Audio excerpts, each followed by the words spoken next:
안녕하세요. 7월 12일 월요일 생방송 강원 365 김용석입니다. 안녕하세요. 권명수입니다. 네네. 오늘도 무더위의 기세가 대단했습니다. 올 여름 들어 가장 더운 날씨를 보였다고 하죠. 어쩐지 이게 그냥 몸이 가만히 있어도 땀이 줄줄 흐르더라고요. 네. 자, 이렇게 무더운 여름철에는 특히라도 온열 질환 정말 각별히 주의하셔야겠는데요. 문제는요, 이게 야외에서만 발생하는 게 아니라 실내에서도 발생할 수 있다는 점에 있습니다. 맞습니다. 질병관리본부에 따르면요, 올 여름 들어서 가장 더울 것으로 예상되는 지역들이 두 군데가 있었는데요. 네. 그 공간들을 차례대로 살펴보면 1위 공간은 역시나 작업장이었고요. 2위는 집 실내라고 합니다. 사실 실내 같은 경우는 햇볕이 바로 들어오지는 않지만요. 이 뜨거운 공기가 잘 식지 않고 습도가 높아서 온열 질환을 유발할 수 있는 장소 2위로 꼽혔다고 합니다. 자, 에어컨을 사용할 수 있으면 가장 좋겠지만 에어컨을 부득이하게 사용할 수 없는 환경들이 있잖아요. 네. 이럴 땐 최대한 문이나 창문을 열어서 실내의 그 더운 온기를 밖으로 좀 빼줘야 되겠고요. 특히라도 문이나 창문 앞에 이렇게 커튼이나 차양막 같은 걸 설치해서 그늘을 형성해 주시는 게 무엇보다 중요하겠습니다. 그리고 실내에서 바람이 불지 않을 때 선풍기를 사용할 때는요, 그 선풍기의 각을 좀 위로 해서 더운 공기, 찬 공기를 잘 섞어서 실내 온도를 최대한 낮추는 것이 필요하겠습니다. 네, 더위와의 전장이 또다시 시작됐습니다. 올 여름도 안전수칙들 잘 기억하셔서 건강관리 잘 해주시기 바랍니다.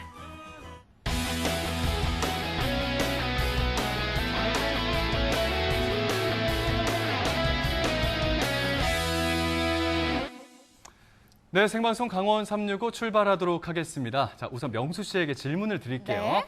자, 명수 씨는요, 강원도 봉평하면 어떤 생각부터 드십니까? 일단 첫 번째로 사계절이 아름다운 곳이다. 이런 생각이 떠오르는데요. 일단 봄에는 허브천국이고요. 네. 여름 되면은 일단은 더운데 더위를 식혀줄 계곡이 있어요. 계곡. 그리고 가을에는 단풍 예쁘고요. 그리고 캠핑 즐길 수 있죠. 겨울에는 스키 즐길 수 있죠. 그야말로 팔색조 매력을 가진 곳이 아닐까라는 생각이 드네요. 제가 좀 놀란 게 우리 명수 씨가 뭔가 이렇게 먹는 것부터 이렇게 풀어내시지 않은 게 처음인 것 같거든요. 그러세요? 자, 명수 씨가 잘 이야기를 해주셨는데 네. 한 가지를 빼놓으신 것 같습니다. 자, 이호석 작가의 고향이자 또 소설 있죠? 네. 메밀꽃 필 무렵. 배경이 바로 봉평 아니겠습니까? 맞습니다. 메밀꽃의 풍경이 되는 아름다운 곳을 제가 너무 자랑거리가 많아서 잠시 깜빡했는데요. 그래요. 그리고 또 요거 짚고 넘어가야겠죠. 메밀로 만든 맛있는 음식들 아마 있잖아요. 네, 그래서 저희가 준비했습니다. 자, 메밀로 가서요, 정말 맛있는 음식들을 맛보고 왔습니다. 화면에서 함께 만나보시기 바랍니다.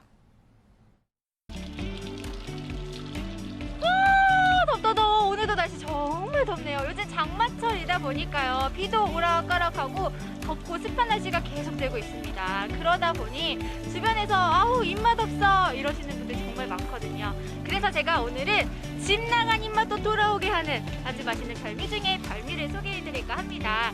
제가 오늘 찾아온 곳이 봉평이거든요. 봉평에 오면 꼭 맛봐야 하는 그것, 구수한 맛의 그것, 메밀의 세계를 함께 빠져보시죠. 봉평에서 만나는 맛있는 이야기 지금 시작합니다. 자, 첫 번째로 맛볼 메밀 음식 뭘지 너무너무 기대가 됩니다. 기대하면서 함께 들어가 보시죠. 매일매일 더 맛있는 메밀 맛을 연구한다는 이곳의 첫 번째 메뉴는 100% 수제 메밀묵과 고소함의 끝판왕 간장나물 메밀국수가 오늘의 주인공. 잠시만요. 근데 저는 메밀묵은 그 메밀의 특성상 좀 뚝뚝 끊어질 거라고 생각을 했는데 잠깐 들었는데도 찰랑찰랑거리는 거 보이세요? 탄력이 엄청 좋네요. 네, 좀 오랜 시간 이렇게 잘 저어서 푸면은 그 탄력이 좀 있어요. 이렇게 시중에 파는 묵처럼 그렇게 뚝뚝 끊어지거나 그렇지는 않아요. 그렇다면 과연 맛은 어떨까요? 감출 수 없는 진한 맛이 입안 가득 느껴지는데요. 이거구나.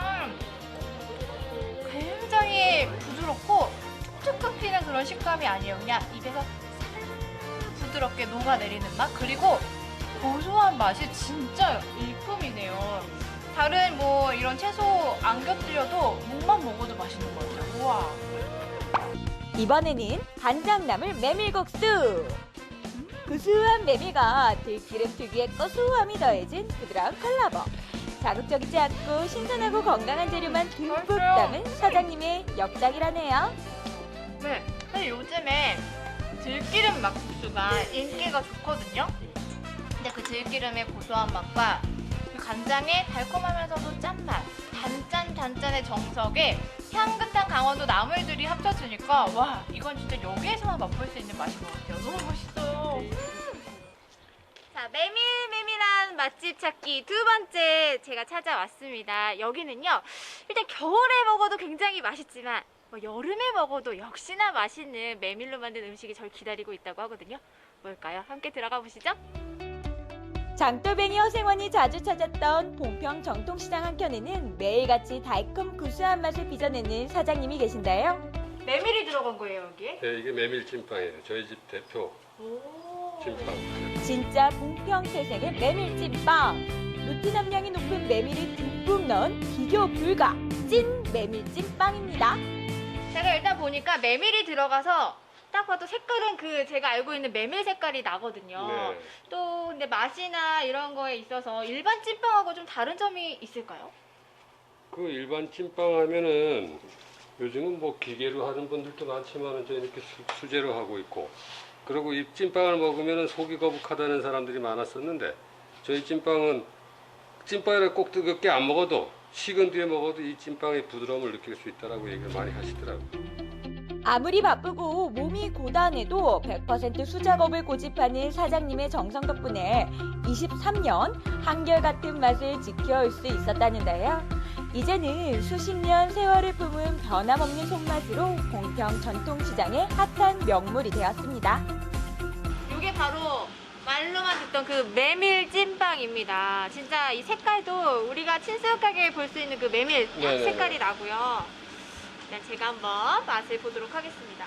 갓 나와서 더 맛있을 것 같은데요? 일단은 한번 슈 맛을 한번 볼게요.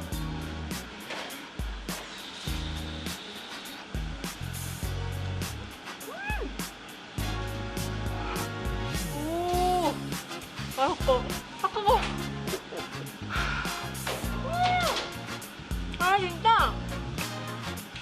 아, 좀 뜨겁긴 한데 그래도 또 갓 나왔을 때 먹으니까 그 맛이 있네요. 그렇죠. 이 메밀 향과 맛이 진짜 구수하게 올라오고요. 또 이 팥의 그 달콤한 맛이랑 구수한 맛이 조화가 잘 이루어지고, 무엇보다 우리 사장님이 정말 정성껏 하나하나 손으로 빚으셨잖아요. 그 정성과 정이 듬뿍 들어간 왠지 좀 정겨운 맛이랄까? 너무 맛있어요.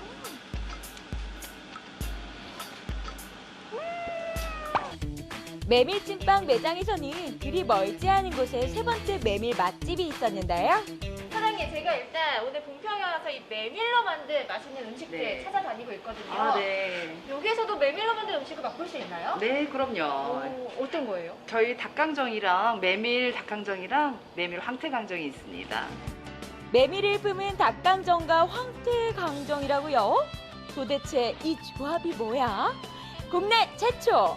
루틴 함량이 풍부한 쓴 메밀로 만든 닭강정과 황태강정은 맛은 물론 건강까지 챙길 수 있는 또 다른 이색 별미인데요. 아, 그런데 쓴 메밀이 들어갔으니 쓴맛이 나면 어떡하냐고요? 걱정하지 마세요.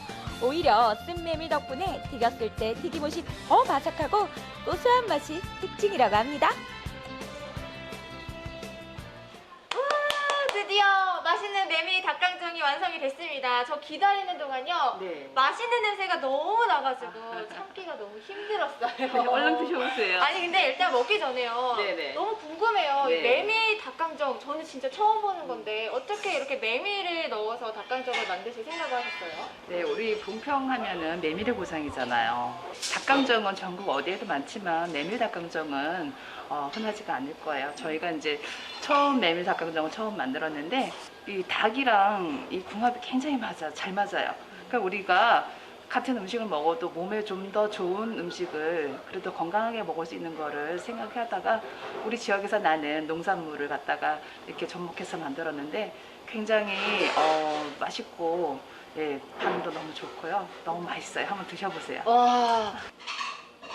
짠. 이 맛있는 닭강정. 오, 냄새가 너무 좋아요. 제가 맛을 볼게요. 마스크 빼고. 오, 냄새 좋다. 평소 닭강정의 진심인 이지은 리포터. 맛이 어때요? 제가 닭강정을 좋아해서 진짜 많이 먹어봤거든요. 그런데 일단은 아무래도 튀기는 거기 때문에 약간 느끼한 맛이 날 수밖에 없어요. 아무리 맛있어도. 근데 이게 쓴 메밀이 들어가서 그런지 그 튀김이 뭔가 되게 고소하고 담백한 맛이 나요. 거기에다가 양념도 이게 매콤 달콤한 맛의 조화가 어쩜 이렇게 잘 맞아요? 그러니까 먹고 또 먹고 싶은 마성의 맛. 오, 이거 진짜 맛있는데요? 단짠단짠의 정석, 메밀을 품은 닭강정과 황태강정, 진한 고소함에 그치 수제 메밀묵과 막국수, 사계절 영양 간식인 메밀 찐빵까지 올여름 메밀을 활용한 이색 별미를 찾으신다면 강원도 봉평 어떠세요? 네, 오로지 물과 직접 농사진 통 메밀가루로만 만든 수제 메밀국 뭐였죠? 수제 메밀. 메밀 묵이었죠. 묵이었습니다, 묵. 제가 너무 현기증이 나요. 먹고 싶어가지고. 거기다가 단짠 편견을 버려버렸던 간장나물 막국수까지 있었습니다. 제가 네네네. 정말 이 두 음식 다 좋아하는데 특히나 이 메밀 묵에서 제가 네. 현기증이 났잖아요. 제가 정말 진심인 편인데 이게 수제 메밀묵이 네. 찾아보기가 정말 어렵거든요. 그렇기 때문에 진짜 저는 가서 맛을 봐야겠다는 생각이 들었습니다. 명수 씨가 넋을 넣고 예. 저 메밀묵 맛있겠다 이런 얘기를 한 10번 했죠. 네, 감사합니다. 자, 명수 씨가 여러 번 이야기했던 네. 이 메밀묵 있지 않습니까? 묵이 저렇게 찾을 수가 있을까? 묵밥으로 해 먹어도 맛있겠다 이런 생각이 계속 들었고요. 화면에서 함께 봤던 저 묵을 먹고 나서 봉평 전통시장을 딱 방문하는 거예요. 네. 그리고 아까 메밀로 만든 닭강정. 네. 그리고 뭐였죠? 황태로 만든 강정. 그 먹고 후식으로 메밀 찐빵까지 먹으면요. 야, 봉평 식도락 여행 다 했다. 봉평 식도락 여행 이거다. 네. 뭐 이런 판단이 확 설 것 같아요. 그러니까요. 네네. 여름에 사실 꼭 먹어야 하는 식재료 중에 하나가 바로 메밀이기 때문에 네네. 꼭 맛봐야 될 것 같고요. 여러분들께서도 봉평에 가시면 이 별미저 메밀 요리들 맛보시면서 식도락 여행 즐겨보시기 바라겠습니다. 자, 맛있는 봉평 메밀 여행 잘 다녀왔고요. 자, 다음 소식으로 넘어가겠습니다. 지역에 따라서 조금씩 차이는 있지만 강원도에 있는 대다수 학교들은요, 전면 등교를 시행하고 있습니다. 비대면 수업이 진행되고 있을 때 학생들도 정말 많은 고생을 했지만 네. 무엇보다 선생님도 그 고충이 어마어마했거든요. 맞습니다. 선생님들의 업무, 그러니까 일도 일인데요. 정말 마음이 괴로우셨을 것 같아요. 네. 학생들의 학력 격차가 벌어진다, 또 아이들의 교우 관계가 불안하다라는 소리를 들으면서 정말 마음이 괴로우셨을 것 같다라는 생각이 들었거든요. 맞습니다. 말씀하신 것처럼 학생들을 위하고 걱정하는 마음, 그 선생님의 마음은요, 뭐 예나 지금이나 변동 없을 것 같습니다. 30년 전에는요, 학생들의 참교육을 선언하면서 거리로 나선 선생님들이 있거든요. 자, 그때 그 모습 화면에서 함께 만나보시기 바랍니다. 남춘천 여자중학교에서 역사를 가르치는 김영섭 선생님. 그는 지난 2016년 해직돼 5년이라는 긴 시간 동안 교단을 떠나 있어야 했습니다. 그가 전교조에 몸담고 있었기 때문입니다. 조합원 중에 해직 교사가 있습니다. 전교조의 참교육을 위해서 해직되신 분들인데요. 그분들을 저희들은 내칠 수가 없었습니다. 그래서 조합원으로 계속해서 받아들였던 거고요.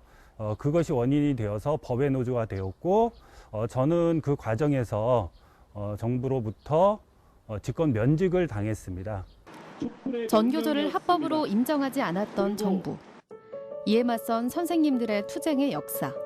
그 기원은 1989년으로 거슬러 올라갑니다. 1989년에는 저는 고등학교 3학년이었습니다. 도시락을 2개를 싸고 들고 학교를 갑니다. 점심을 먹고 저녁을 먹고 그리고 10시가 넘어서 야간 자율학습이 끝나면 학교를 나오는, 누군가는 공부하는 기계라고 표현을 하더라고요. 대한민국의 학생들이 다 그러한 삶을 살았습니다. 한밤중까지 학교를 벗어날 수 없었던 당시의 학생들. 오죽하면 입시 지옥이라는 말이 생겨났을까요? 학생들은 콩나물 시루 같은 교실에서 인생의 황금기를 보내며 묵묵히 견디는 수밖에 없었습니다. 그런데 학교에 있는 선생님들 중에는 우리를 단순히 공부하는 기계가 아니라 인간으로서 대해주시는 선생님들이 계셨어요. 그리고 우리하고 이야기를 해주시는 선생님들이 계셨어요. 그런데 나중에 들어보니까 그 선생님들이 바로 전교조 교사였더라고요. 1989년 춘천 여자고등학교에 재직했던 민병희 선생님 또한 그런 교사였습니다. 학생들의 성적보다 행복이 더 귀하다는 걸 그는 알고 있었죠. 우리 아이들에게는 오직 경쟁, 공부 이런 속에서 그 유명한 오약의 죽음이라고 있지 않습니까? 행복은 성적순이 아니라고 자살한 그런 걸 보면서 선생님들이 가슴을 뜯고 반성을 하면서 교육운동을 시작을 했죠. 그때가 공안정국이었어요. 근데 그 공안정국을 뚫고 그걸 결성할 수 있었던 원천은 바로 그 교사들의 아이들에 대한 사랑, 교육의 변화, 열망. 저도 운동권이 아니었거든요. 근데 하여튼 그렇게 시작을 하게 된 것 같습니다. 학교가 변해야 한다고 생각했던 선생님들은 교육 민주화를 외치며 전국 교직원 노동조합을 결성하기에 이릅니다. 천편일률적인 입시 위주 교육에 반대하며 보다 인간적인 교육을 주장한 겁니다. 하지만 이에 맞서는 반대의 목소리 또한 거셌습니다. 반대 여론 조성을 위해 동원된 학부모 단체들은 입을 모아 전교조의 해체를 요구했습니다. 학교에서 동원해가지고 어머니회나 뭐 여러 가지 사회단체 다 반대했고 관계기관 대책회의라는 게 있어서 뭐 모든 무슨 내무부 그 당시는 그렇게 불렀어요. 또 교육부, 그다음에 안기부 뭐 이런 기관원들이 뭐 다 모여서 각 지역마다 관계기관 대책회의를 하면서 탄압하고 했었죠. 정부의 탄압은 무려 1,500명이 넘는 교사들의 대량 해직 사태까지 이릅니다. 강원도에서도 전교조 탈퇴를 거부한 45명의 교사들이 해직 통보를 받았습니다. 교단을 떠나야 됩니다. 그러나 끝까지 싸워서 꺾이지 않은 모습으로 여러분들 앞에 다시 올 때까지 끝까지 싸우겠습니다.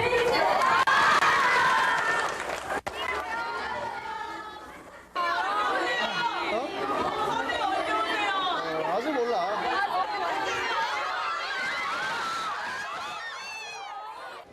학생들의 곁을 지킬 수 없게 된 해직 교사.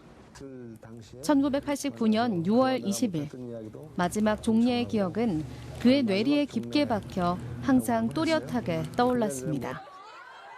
나올 때 아이들이 막 운동장에 나와서 울고 매달리고 했었던 기억이 나고요.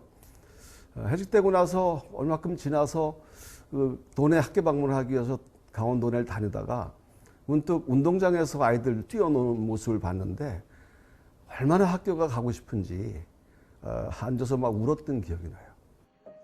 제자리를 잃은 선생님들의 상실감은 이루 말할 수 없었습니다. 그리운 교실, 보고 싶은 학생들의 얼굴. 이런 고통을 보듬을 겨를도 없이 금전적인 어려움도 냉혹하게 닥쳐왔습니다. 해직된 선생님들은 생계를 위해 어떻게든 경제활동을 모색해야 했죠. 하지만 신념만은 흔들리지 않았습니다. 글쎄요. 그때 단 하나 교사는 노동자가 아니다라고 말하면 해직이 안 됐어요. 자신을 속이고 그리고 앉아 있었으면 제가 어떤 교사가 됐을까 생각해 보면 오히려 배고파도 마음 편안한 그런 게 더 마땅히 좋았다고 보고 전교조 합법화와 부당 징계 철회를 위해 해직 교사들은 꾸준히 거리로 나섰습니다. 멈출 수 없다. 그런 선생님들에게 돌아온 건 공권력이라는 이름의 무자비한 폭력이었죠. 극심한 탄압에도 참교육을 향한 열정은 꺾일 줄 몰랐습니다. 교직원 노조 만세! 실제로 그 당시에 시민들이 바라볼 때 하도 정부의 그 악선전에 의해서 빨갱이 아니야? 뭐 이렇게도 했지만 단 한 가지 믿어주는 거는 저 사람들이 옳다. 거짓말하지 않는다. 이거는 아주 모든 시민들이 인정해 줬어요. 그게 원동력이었던 것 같습니다.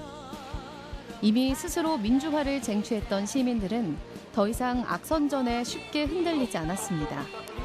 많은 사람들이 선생님들의 목소리에 귀를 기울이고 적극적인 지지를 보냈죠. 시민들의 공감은 전교조에게 큰 힘이 됐습니다. 도와주는 후원 회원들이 많이 생겨나고 그래서 한 달에 한 30만 원 정도 생계비 받으면서 살았고요. 그래도 그때가 행복했던 것 같습니다. 그리고 함께했던 선생님들 또 우리 시민들도 함께하면서 그 연대의 힘이 결국 한 5년 가까이 지나면서 복직을 하고 민주화 운동으로 인정되고 그랬던 것 같습니다. 오랜 싸움 끝에 해직 교사들은 다시 학교로 돌아오게 됐습니다. 학생들에 대한 사랑과 민주화에 대한 신념으로 기꺼이 목소리를 높인 선생님들. 바른 길을 가르치는 입장에서 잘못된 교육 현장을 그대로 두고 볼 수 없었습니다. 그리고 해직마저 불사한 그들의 희생과 노력은 그들에게 배우고 또 다음 세대를 가르치는 이들에게 이정표가 돼주고 있습니다. 행복은 성적순이 아니잖아요. 이 유행어가 사실은 가슴 아픈 역사를 담고 있었습니다. 사실 제 학창시절 때만 하더라도요. 저 7시 30분에 등교를 했었던 것 같고요. 야간 자율학습 끝나면 10시에 하교하고 그랬던 기억이 있거든요. 명수 씨가 열심히 학창 시절을 보냈군요. 네. 자, 선생님들이 해직을 당하면서까지 끝까지 사수하고자 했던 건요. 학생들이 진정한 행복을 느낄 수 있는 교육, 학생들을 인간적으로 가르칠 수 있는 교육에 있었다고 합니다. 학생분들도 그 마음을 잘 알아서인지 그 떠나가는 선생님의 그 뒷모습을 졸졸 따라가서 네. 이렇게 붙잡는 모습 아까 영상으로 보셨는데 좀 뭉클하더라고요. 네, 맞습니다. 당시 선생님들의 제자가 훗날 또 선생님이 되어서 참교육의 뜻을 이어간다. 이것이야말로 전교조의 역사이자 미래가 아닐까 싶은데요. 네네. 오늘도 교육 일선에서 학생들을 위해 힘쓰고 있는 우리 선생님들, 강원도의 모든 선생님들 존경하고요. 응원하도록 하겠습니다. 네. 자, 다음 소식으로 넘어가겠습니다. 명수 씨는요, 네. 지금 살고 계신 곳을 잊고 네.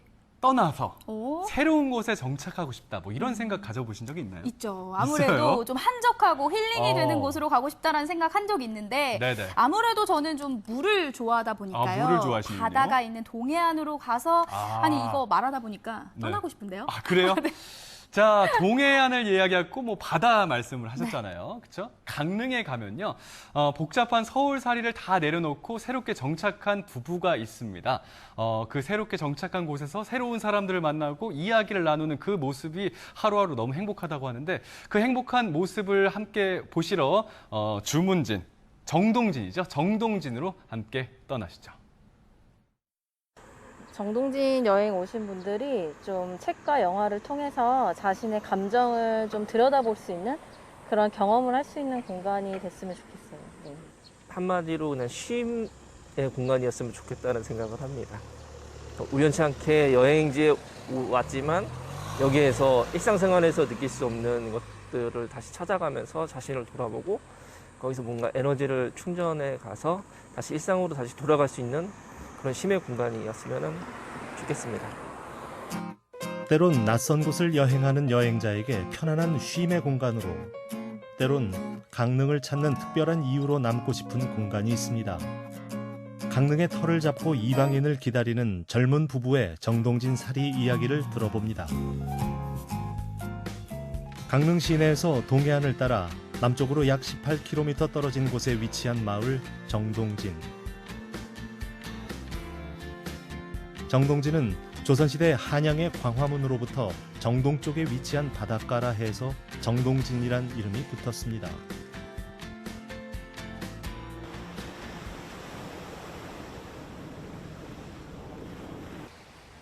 지금 장마가 한창 진행 중인데요. 다행히 오늘은 날씨가 아주 맑습니다. 그래서 바다색도 정말 이쁜데요. 이런 곳에서 살면 얼마나 좋을까요? 정동진의 마음을 빼앗긴 이가 더 있습니다. 박이루, 오승희 부부. 부부는 이곳에서 재밌고 독특한 추억을 만들어주는 역할을 하고 있죠. 이곳은 무엇을 하는 공간이죠? 이곳은 정동진 아침 일출과 함께 시작하는 영화 서점이고요. 네. 기본적으로 영화와 관련된 책을 판매하는 서점이기도 하고 이런 베이커리나 음료 같은 걸 판매하면서 카페처럼 이용할 수 있는 문화 공간입니다. 그리 크지 않은 공간. 하지만 손길이 가게 배치된 책들이 눈을 사로잡습니다. 이곳에선 주로 영화 관련 서적을 다루고 있는데요. 영화 원작을 비롯해 영화 감독의 에세이까지 영화를 좋아하는 사람들에게 보석 같은 공간입니다. 다른 문화 생활도 많은데 꼭 영화를 다루시는 이유가 있나요? 저희가 원래 서울에서도 독립서점을 한 5년 정도 했었는데요. 하면서 조금 지역에서 자연과 가까이 이런 서점을 좀 더 하고 싶다라는 생각이 들어서 작년 여름에 이 강릉 정동진으로 이주하게 됐고요. 영화라는 컨텐츠를 고른 건 저희가 조금 더 잘할 수 있는 예, 제가 영화를 많이 좋아하고 더 영화 쪽에 관심이 많으니까 네. 그런 쪽에 좀 더 집중해서 책을 고르고 영화를 같이 접목시켜서 해보면 어떨까 해서 영화 서점으로 열게 됐습니다. 그런데 이곳이 독특한 이유는 또 있습니다. 새벽 5시, 낯선 이를 기다리는 시간은 이른 새벽부터 시작됩니다. 왜 이렇게 아침 일찍 여시는 거세요? 정동진 하면은 일출을 많이 보러 들어오시잖아요. 저도 처음 정동진 아침 일출을 보러 왔던 것 같은데 오히려 일출을 보고 나서 그 좀 느껴지는 여운들을 좀 더 느끼고 싶은데 이게 확 사라지더라고요. 갈 곳도 없고 문 여는 곳도 없고 그래서 그 시간에 맞춰서 저희가 이제 책과 영화를 만날 수 있도록 열어보자. 누가 과연 올까라는 생각을 많이 했는데 그래도 한 달에 한두 분 정도는 정말 5시쯤 오시는 분들이 계셔서 저 또한 되게 감동하고 있어요. 저희들 같이. 밤늦게까지 활동을 하시기에는 좀 힘드실 것 같은데 네네. 괜찮으세요? 저희는 오히려 저녁을 조금 빨리 끝내고 싶었어요. 서울에서의 삶이 너무 늦게까지 계속 이어지는 삶이었거든요. 그래서 빨리 일어나고 하루가 빨리 마감되는 그런 일상을 좀 보내고 싶다라는 게 둘이 좀 생각하는 바였고 오히려 이 정동진 지역에 와서 그거를 좀 실현할 수 있어서 저희는 오히려 더 좋은 것 같아서 저녁 한 7시 정도 되면 거의 잠자리에 들 준비를 하고 있습니다. 네. 오전과 오후는 손님과 공유하고 저녁 시간은 오롯이 가족과 함께하는 삶을 선택한 부부. 좋아하는 일을 할 수 있는 삶은 돈보다 더 큰 만족을 주었습니다. 도심을 떠나 낯선 곳으로의 정착. 현재로선 성공인 셈이죠. 어떻게 하시다가 강릉으로 오신 거세요? 처음 저희가 정동진에 같이 오게 된 건 정동진 독립영화제 때문에 2016년에 처음 오게 됐고 그때 느낌이 되게 좋았었던 것 같아요. 네. 그러니까 여기가 그냥 관광지로만 생각을 했었는데 뒤에 보면 정동초등학교에서 영화도 보고 그 뒤쪽에 이렇게 마을이 있는 걸 보니까 여기서도 살 수 있겠다라는 좀 생각이 들었고 그 이후부터 매년 이제 정동진을 오면서 이곳에서 이런 식당이나 숙박소만 있는 마을에 이런 책을 만나고 영화를 만날 수 있는 문화공간이 필요하지 않을까라는 생각에 오히려 여기서 서점을 하는 게 더 의미가 있겠다라는 생각을 해서 같이 이제 한 2, 3년 둘이 열심히 왔다 갔다 하면서 좀 고민을 하고 그러다가 이제 작년 여름에 오게 됐어요. 네. 창문 밖 빼곡한 빌딩 대신 바다를 들인 집. 이곳엔 서점뿐 아니라 또 다른 공간도 함께 있었는데요. 여느 관광지 숙소와는 조금 다른 오직 한 명만 숙박할 수 있게 꾸몄답니다. 저희가 1인 여행객을 위한 스테이를 지금 하고 운영하고 있고요. 여기 이사 오면서부터 처음부터 생각을 했었어요. 아무래도 관광지이고 여행 오시는 분들이 계실지 모르니까 이제 오히려 이제 혼자 여행하시는 분들을 위해서 여기서 좀 쉼도 갖고 서점에서 책과 영화를 만날 수 있도록 그런 공간을 만들자 해가지고 그러면 다른 숙박시설이랑 네. 혹시 차별점이 있나요? 그냥 뭐 날짜에 맞춰서 오겠다 이렇게 신청하는 게 아니고 요즘 어떤 고민들을 하고 있는지 그다음에 본인은 어떤 분인지 이제 조금의 서로 소개할 수 있는 그런 질문들을 좀 드리고 있어요. 그래서 그냥 와서 정동진을 관광하기 위해서 오는 게 아니라 서로의 삶을 좀 나눌 수 있으면 좋겠다라는 생각에 그런 이야기들을 마중물처럼 할 수 있도록 신청을 받고 있고요. 여행길에 우연히 들러 주인 내외와 여행객이 함께 밥을 먹고 책을 보고 잠을 청하고 영화를 볼 수 있다니 이런 재미에 제법 단골도 생겼다고 하네요. 강릉이라서 바다가 있어서 영화를 좀 더 많은 사람들과 소통할 수 있어서 부부의 도전은 어쩌면 당연한 귀결이었을지 모릅니다. 나에게 영화란 평생 친구일 것 같다고 생각해요. 제가 좀 힘들 때 저는 항상 극장에 찾아가는 편이거든요. 뭔가 저의 좀 이해받고 싶고 저를 좀 스스로 돌봐주고 싶을 때 극장에 가는데 영화를 보고 나면 좀 위로받은 느낌이 들고 나의 이야기를 할 수 있게끔 용기를 주는 것 같아서 영화가 저에겐 되게 친구 같은 존재가 될 것 같아요. 네. 서울을 떠나 평생 배필과 함께 찾아온 강릉 정동진. 낯선 곳에서 부부는 또 다른 낯선 일을 기다립니다. 여행객들이 이곳에서 지쳤던 삶의 위로를 받는다면 부부에게 이보다 더 큰 기쁨은 없을 텐데요. 영화 같은 삶이란 거창하고 대단한 게 아니라 소소한 일상의 행복한 파노라마라는 것을 박이루 오승희 부부는 오늘도 깨닫습니다. 어떠세요, 명수 씨? 잘 보셨죠? 네. 지금의 이렇게 안정적인 생활이나 뭐 직장을 다 내려놓고 저렇게 새로운 곳에서 새로운 삶을 시작하실 수 있는 용기가 네. 지금도 남아 있습니까?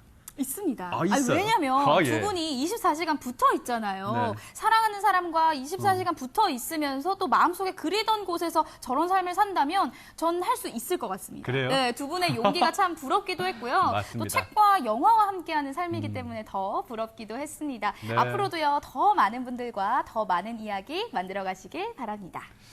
네, 생방송 강원 365 저희가 준비한 소식은 다 전해드렸고요. 자, 이번 주 내내 낮에는요, 폭염과 소나기, 밤에는요, 이렇게 도심 지역을 중심으로 열대야가 계속 우리를 괴롭힐 것으로 보입니다. 네, 그렇기 때문에 네. 건강 관리를 더 잘 해주셔야겠습니다. 야외 활동을 하실 때는요, 시원한 옷차림을 하셔서 통풍을 네. 잘 유지시켜 주시는 것이 좋겠고요.